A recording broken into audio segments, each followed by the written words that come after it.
Igsunan ko diya kang Kristo, may adlaw na sab kainyong tanan din ha. Kini na sab si Rico Rivera o kini ang Lamdag Catholic Forum.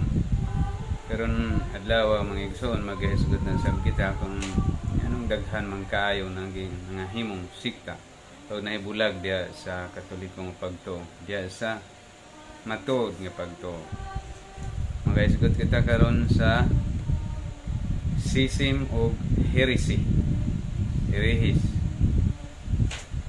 Mao kini ang duha ka word nga nagbunga og apostasy. Kana tinagsaon ta na karon kana lamang nga tulo nga pulong ang igsoon nagbunga kana og daghan nga denomination nga nahimulag ngadto sa tinuod nga pagtuo Katoliko nga pagtuo. Unsa ba ang schism? Ang schism, base niini nga libro, My Catholic Faith. Ang schism, basahon ko na lang kini mga igsoon. Schism is the act of refusing to submit to the authority of the Pope. Mao na.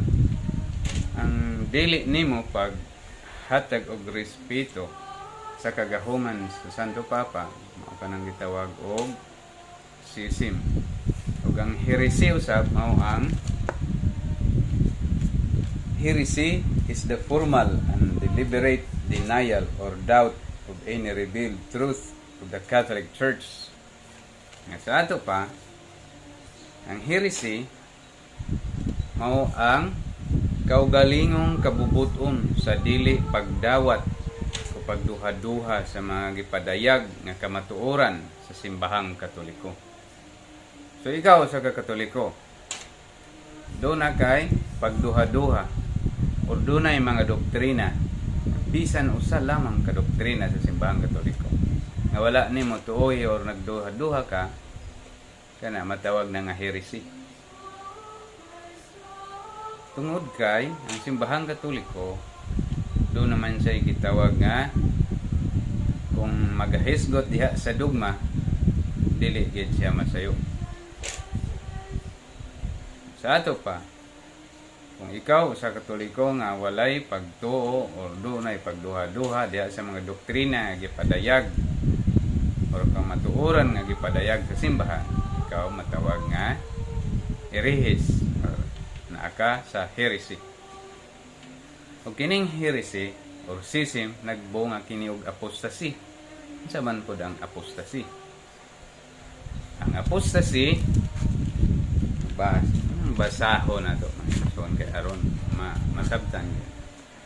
Ang apostasy daw is the total rejection of his faith by a baptized Catholic.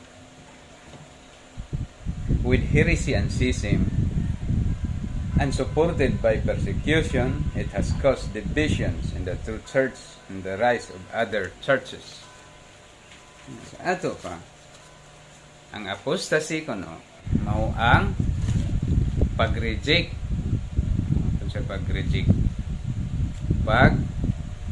salikway sa mga binunyagan nga Katoliko sa iyang pagtuo isip usa ka Katoliko.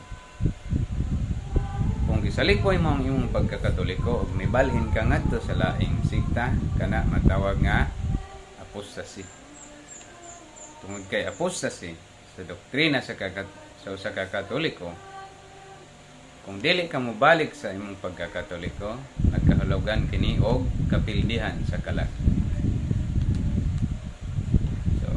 So mao kanang pinaka mga makangilngig nga mga buhaton sa usa ka Katoliko diha siyang pagtuo. Sa ato pa, ang katesismo gikinahanglan gid og maayo sa usa ka Katoliko. Kay kung wala kay hanaw diha sa imong pagtuo, mahimo kang ignorante. O kay ignorante ka man, gamay nga pagsangyaw sa ubang sikta nga nangahisala usab ikaw nadala. Kung gawa man ka kahibalo sa imong pagtuo ug aha kami tindog. Ang uban maingon nga magpakamatay ko isip usa ka Katoliko. Apan pangutana kung unsay doktrina. dili matubag tungod kay wala man magtuon sa iyang katisismo. Busa sa bisan sa ginagmay, kung magpaambit ka ninyo, hinauton ta na kini maghatag kanyo katinawan about sa mga pulong sisin, heresy o apostasy. Sugod nyo ni adtong panahon pa ni Christ, gitagna naman niya nga ang pagkabahin-bahin sa iyang simbahan moabot kayo. Maingon man gani siya nga diha kaninyo magatunga ang magtudlo og lain-laing mga pagtulunan og mubuak sa iyang simbahan. Panahon pa na niya, labaw na karon na 2,000 na katuig, dako na kay kabalhinan, liberal na kay mga tao, modern na kay ang pagtuo ng stand sa mga tao. Niadtong mga panahon na doon ay mga dagko kay nga sisi mga heresy nga nahitabo na sa dili pa naapuday dakong kalainan sa duha, ang heretical ug schismatical.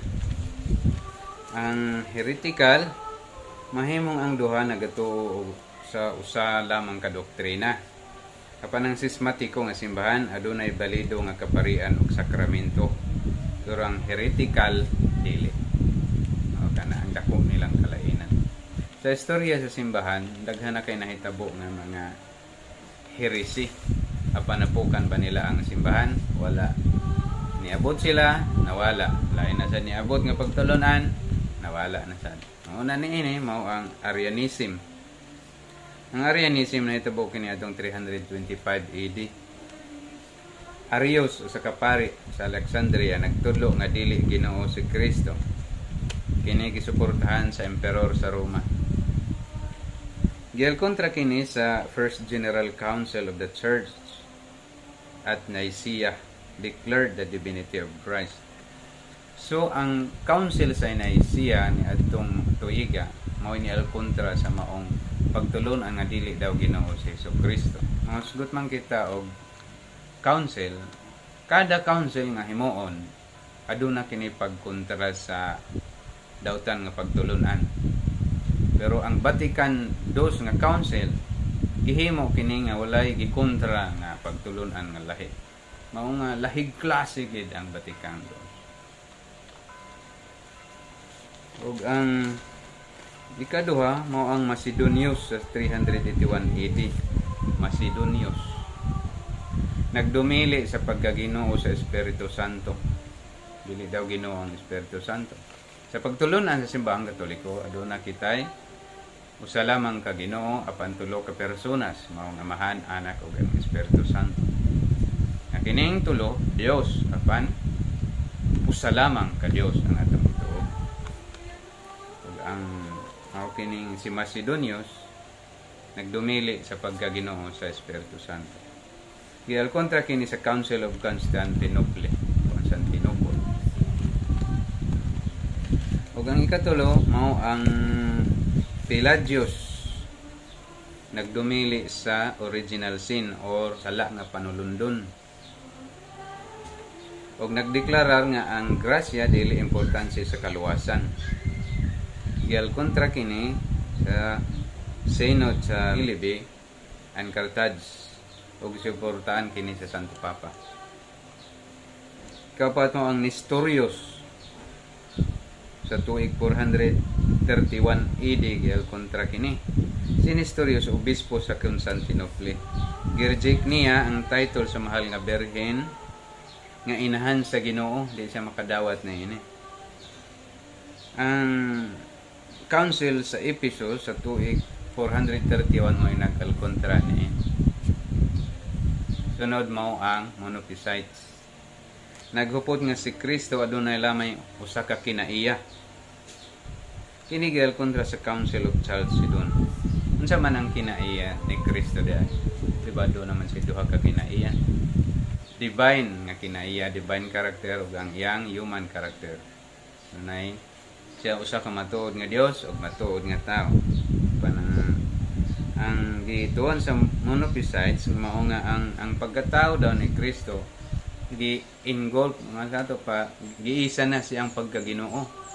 Nga sato pa dili tinuod nga tao si Kristo sa ilang pagtulunan. Ug sa 451 giol kontra kini sa Council of Chalcedon.